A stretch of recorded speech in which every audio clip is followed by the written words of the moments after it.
So, Josh Hodgson here with Carlton Town TV, and I'd love to introduce you to the man that I'm about to interview, but I don't really need to, because for anyone that was at the game, like, everyone was yelling his name by the end. Now, Jack, before we even talk about the game, how has your time away at Newark been? Because I know obviously you've been trying to get some games in your belt, play a little. I may as well ask you early on. To be fair, they took me in straight away. It was really nice.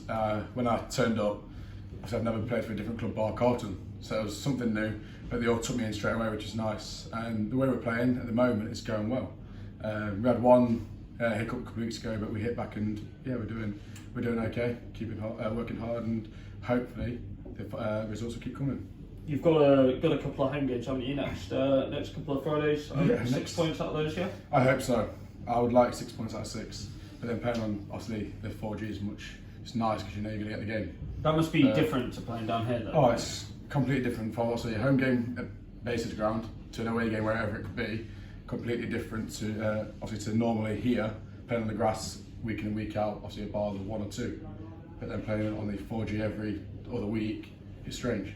Now, as a homecoming though, I mean, number one, I'm pretty sure you didn't want to have to speak to me after the game, because who does? But number two, interesting game. Like, obviously at the end, we've now got all this joy and we'll go through that, but the first half, difficult, right? Conceded a goal from a set piece. They're obviously quite a tall side, is that fair? Yeah, they're a big side, and we knew they were going to lump it on us. We knew throw-ins, corners, free kicks, just in our half, it was all going to be put on us. We knew that from the get-go, and we just switched off obviously that one set piece or the one throw-in, and they capitalised on it. But I think through this first half, we started to get a foothold towards the end of the first half. But yeah, the first half wasn't good enough, and then second half we came out, and it was a much normalised Carlton to say. Worked harder than what they did, and we started getting more and more chances towards the end. And luckily, obviously not saying luckily, Niall put it in that free kick, which postage stampage. It's quite nice. You say the first half, obviously, you know, we came in afterwards. One of the things as man of the match, people have said to me across the game, was that double save along the ground at the end of the first. Yeah. I felt like you might have taken a couple of feet to the body at that point as well, but like, because you really put yourself out there to get your hands on that one. Was that literally just instinct, like scramble for the death, or was it you know? I don't know what I did. In the head? I just flew everything out. It hit my arm, came down, so I then took one to the body and then just jumped on it and hoped that. And then the ref said it would have been a foul. However, had it in my hand, so it was okay. But yeah, I think I got some studs somewhere around here, but at the time, it doesn't hurt. Well, I'm sure the several pints we're about to have this evening will have with those. Second half, like you said, we became normal Carlton again. Now, it was building, but it's fair to say that they went out of the game second half, right? They still looked. There were times where we could have conceded a second. Obviously, I felt you kept it in it, as well as the rest of the team. You know, no discredit at all. But they were still dangerous. Oh yeah, we knew obviously we had to push through everything at them at 1-0 down, and we knew they were, if they broke on us, they're going to be dangerous because they've got some very good players. They're quick, and obviously if we've overcommitted, then they're going to pick us off, and we dealt with it very well. I don't think I had much to do towards the end, which is a nice little breath of fresh air. Well, you say that you saved one right with the last kick of the game to take it to the pens, right? Maybe. I can't remember to be fair. Yeah, I did. Okay, I can tell you that now. Okay. They ran down the left.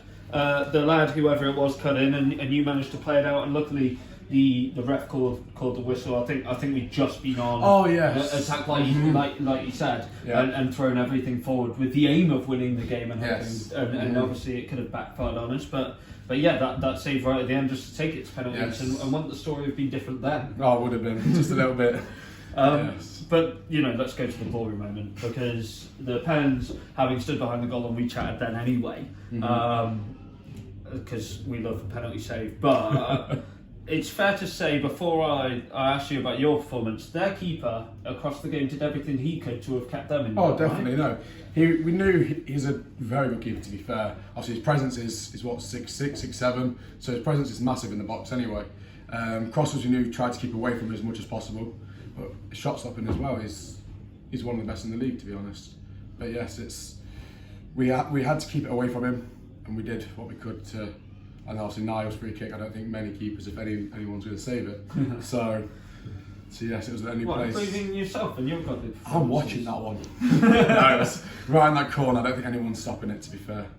So. But then your performance during the penalty shootout, obviously, you know, the first couple you've got, you know, strong hands to, a happy days, and that's got to feel really good. How do you take yourself then on the emotion of the following couple, where they then go awry? You must have felt like you were in a bit of a flow to then have to pick yourself back up. It's always nice to save a penalty. 2 in a row is even better.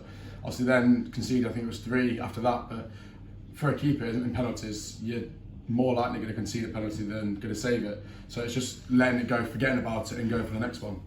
And that's what I kept trying to do. But then, obviously, in the end. Well, as you're aware, on Sports Day, I took 7 against you, couldn't put 1 past you, so there we go. And a better man for the job. But not only that, then to do it the other end. So then, I mean, first of all, I knew you'd already said to me you were taking 6th. Then Toby rocks over the ball. Yeah. Like, that's got to be amusing. But then obviously you get the pen, you put the ball on the spot, mindset, and then the joy of going in. Talk me through that process. Yeah, so I thought I was taking 6th, and obviously I assumed they may have changed it. Obviously I came in, quickly got a bottle of water, so I thought, oh, they changed it. So I didn't start walking out for 6th, and obviously when Daryl shouted, I'm taking it, I was like, okay, that's fine. Put it down, and we were doing me and some of the lads when I was here a couple of weeks ago, we were just taking penalties, just taking them in, and I didn't miss one. So I was full of confidence when Tommy said, who wants to take 6? I went, yeah, go on then, I will. And stepped up. The keeper moved early, which made my mind up. I was going the same way, anyway, but it made my mind up much easier when I saw him step one way. So. And then, well, let's be honest, at that point, as you're well aware, having had the convo, your dad, your family at that point may have disappeared for a little moment. Because, Jesus, like they said, to put that pressure on you. But then, finally after that, to round it off, penalty save. That moment, right? That's got to feel great. It was, I don't know, I've got no feeling, I can't put it into words, to be fair. It was nice just to push it around the post, and then just an evolution. I had all my emotions just run out of me. It was amazing. And having obviously everyone come round, it's not being here for 4 or 5 weeks, and then having that was incredible. Obviously the togetherness from the club and the team is massive. Finally, to finish it off, number one, I'd like to congratulate you on your man of the match. Thank you. I'd like to apologise to you for putting Kieran on the programme, and that's no offence to you, Kieran, but just of all of the days. Yeah. But yeah, like, in all honesty, mate, it's great to have you back for this game, and obviously, hopefully, have you back again, and let's do this, right? Definitely, let's go through. Thank you. Appreciate it, Jack.